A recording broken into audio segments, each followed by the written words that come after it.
আপনারা কি জানেন লন্ডনের সবচেয়ে বিখ্যাত আর প্রতীকী ব্রিজটির নাম কি?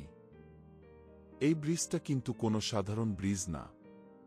এটা হচ্ছে ইতিহাস, স্থাপত্য আর আধুনিক প্রযুক্তির এক অনন্য মিশ্রণ। টাওয়ার ব্রিজ লন্ডনের টেমস নদীর উপর অবস্থিত।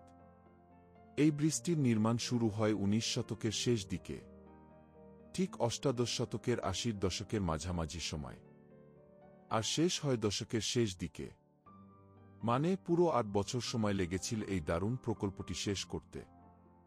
এই সময়টাতে ব্রিটেনে চলছিল শিল্প বিপ্লব, তাই এই ব্রিজে সেই সময়কার উন্নত প্রযুক্তি আর নান্দনিকতা দুটোই একসাথে দেখা যায়।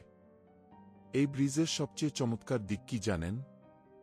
এটা একটা বেসকিউল ব্রিজ, মানে মাঝখানের অংশটা উপরে তোলা যায়, যাতে বিশাল জাহাজগুলো সহজেই নদী পেরিয়ে যেতে পারে।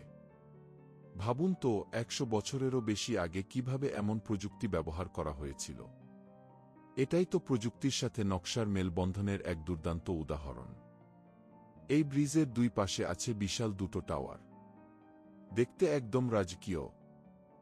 আর এই টাওয়ারগুলোর মাঝে রয়েছে একটা হাঁটার পথ বা ওয়াকওয়ে, যেটা এখন পর্যটকদের জন্য উন্মুক্ত। আপনি চাইলে ব্রিজের উপর দিয়ে হেঁটে যেতে পারেন, আর সেখান থেকে পুরো লন্ডন শহর এক নজরে দেখতে পারবেন। টেমস নদীর ওপর দিয়ে বইছে বাতাস, নিচে চলছে নৌকা। দূরে দেখা যাচ্ছে লন্ডন আই, শহরের ব্যস্ততা আর শান্তির এক অপূর্ব মিশ্রণ। আজকে টাওয়ার ব্রিজ শুধু লন্ডনের নয়, পুরো ইংল্যান্ডের এক গর্বের প্রতীক। প্রতিদিন হাজার হাজার মানুষ এই ব্রিজ পার হয়, চালক, পথচারী আর দলে দলে আসা পর্যটক।